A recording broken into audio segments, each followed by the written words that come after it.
Hey hello my dear CA final students, welcome to the channel. तो आ जाइए integrated case scenario number 3 पे।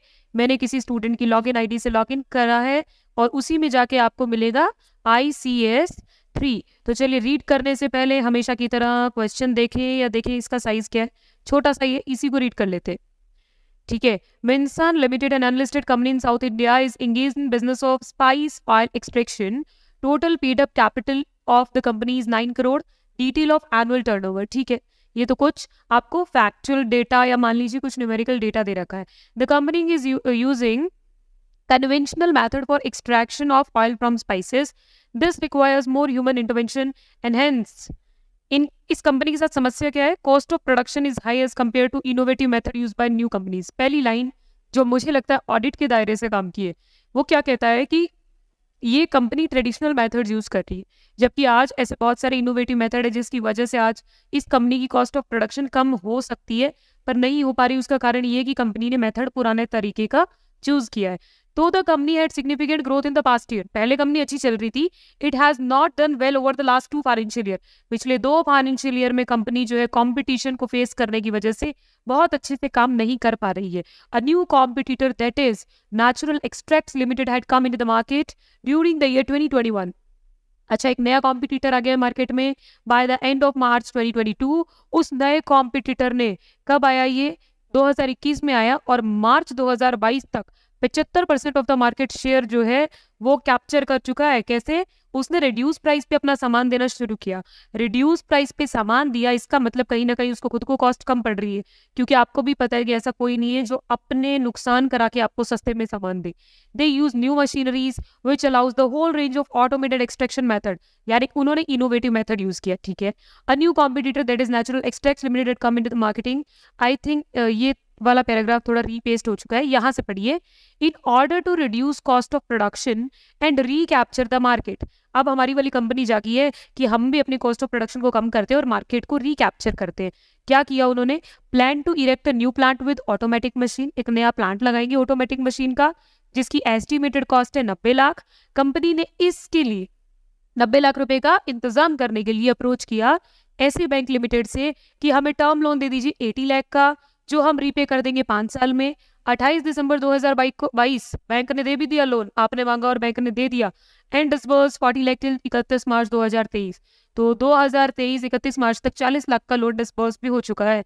सो अब क्या हो रहा है आगे? मिनसन लिमिटेड, हमारी वाली कंपनी ने अपॉइंट किया है Messrs Check and Check chartered accountants as auditor of the company. हमारी वाली कंपनी की ऑडिट के लिए उन्होंने मेसर्स चेक एंड चेक को रखा है at its AGM for a period of 5 years।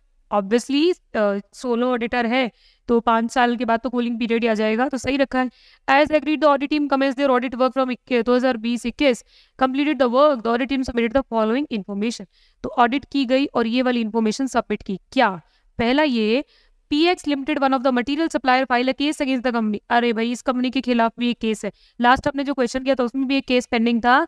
तो इसने क्या है, कोई केस है कंपनसेशन 3 करोड़ का। Company has made an estimated for allowance of debtor at the rate 5%। Company ने कोई डेटर्स का अलाउंस 5% के हिसाब से एस्टिमेट किया है। 70% of the value of inventory was only covered in physical verification. क्या बात है, जब आप फिजिकली वेरीफाई करने ही गए थे इन्वेंट्री को तो 70% को क्यों करके आए और बाकी को क्यों छोड़ा है?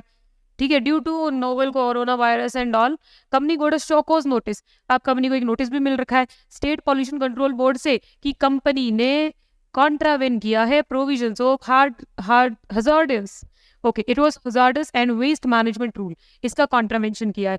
ये तो मुझे बहुत आसानी से पूरा सही शब्दों में समझ आ गया है। तो अब चलते हैं अपन MCQ पे। पहला MCQ क्या कहता है? Though the company had significant growth in the past year, बिल्कुल सही बात है। It has not done well over the last 2 financial year। हाँ जी। As per SA 570, there are certain events or condition that individually or collectively may cast significant doubt। हाँ जी, ये तो बात सही है कि पहले कंपनी अच्छा कर रही थी, अब 2 साल से कुछ खास कर नहीं पा रही है। इसकी वजह से अब ऐसे 570 आता है पिक्चर में, जो कहता है कि कंपनी की गोइंग कंसर्न अजम्पशन पे थोड़ा बहुत डाउट हो रहा है। तो in order to assess whether Minson limited is going concern और नोट, अब हमें ये एसेस करना है कि मिन्सन लिमिटेड गोइंग कंसर्न है या नहीं है।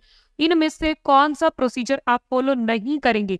सबसे पहले क्वेश्चन सही से पढ़ने का निशानी है, कौन सा procedure not to be perform. चलिए एक एक करके पढ़ते। पहला, analysis and discussion with the management of the company to find out whether installation of new plant would enable the company to reduce cost of production।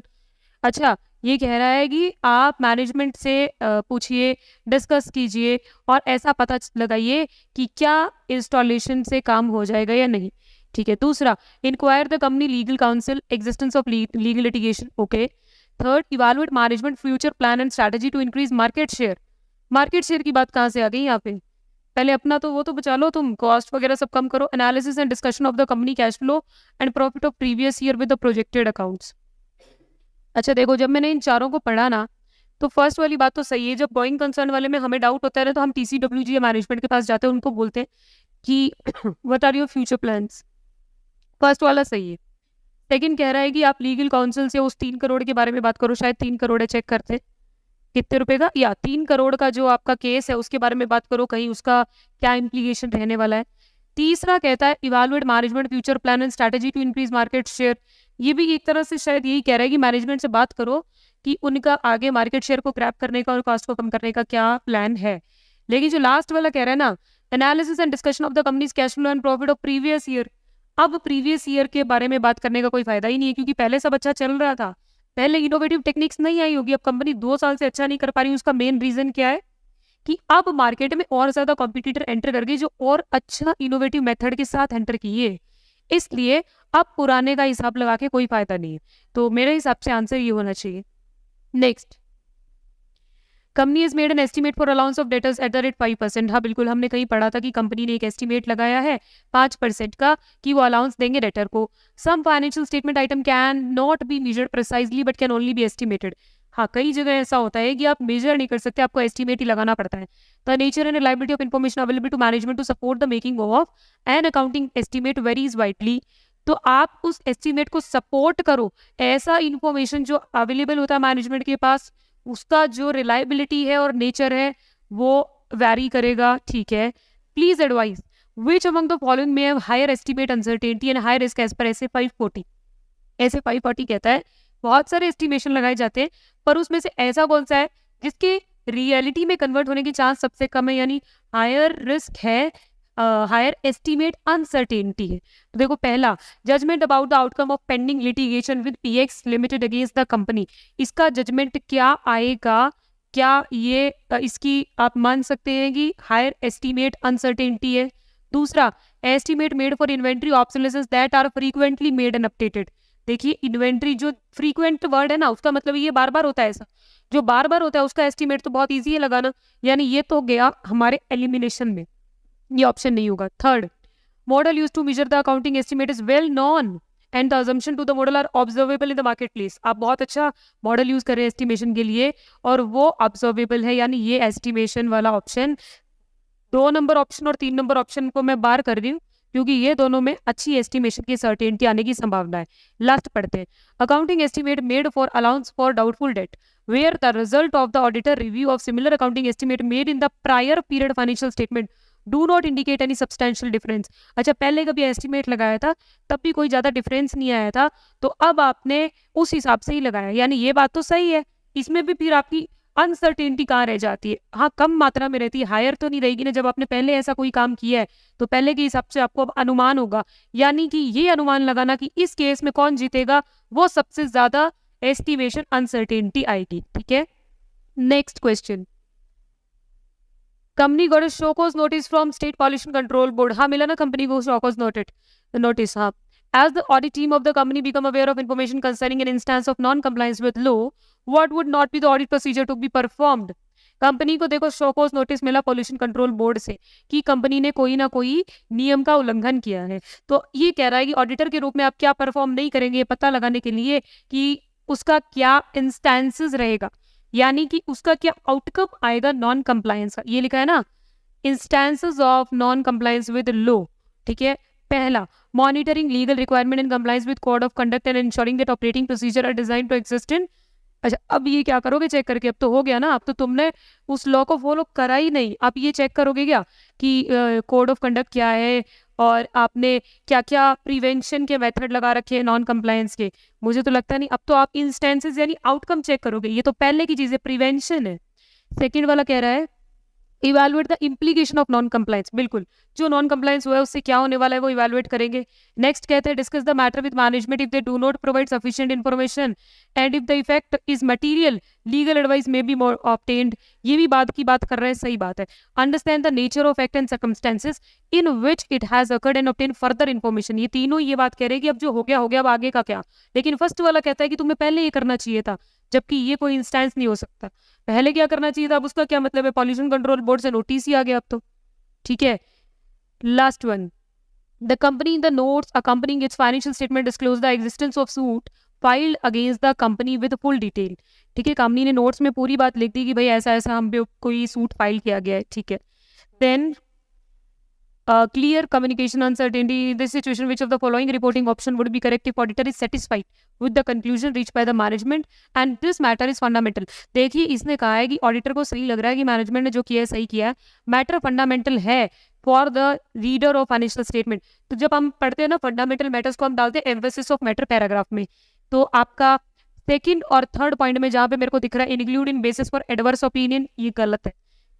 फिर disclaimer of opinion नहीं, emphasis of matter paragraph का नाम तो वही आ गया जहां पे fundamental importance of user आ गया, की लाइन है, वहां पे जाके चाहे अभी पढ़ लेना, सेम है।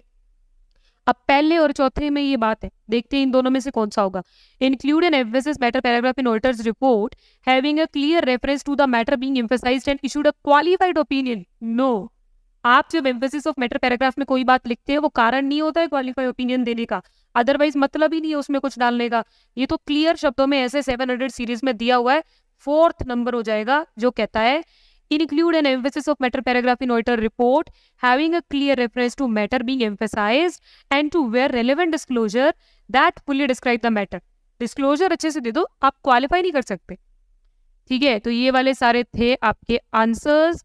तो इसी वीडियो में हमने क्या किया, इलस्ट्रेशन नहीं, integrated case scenario number 3 is completed in this very video, and to continue with the series press the bell icon, subscribe the channel, see you in the next video।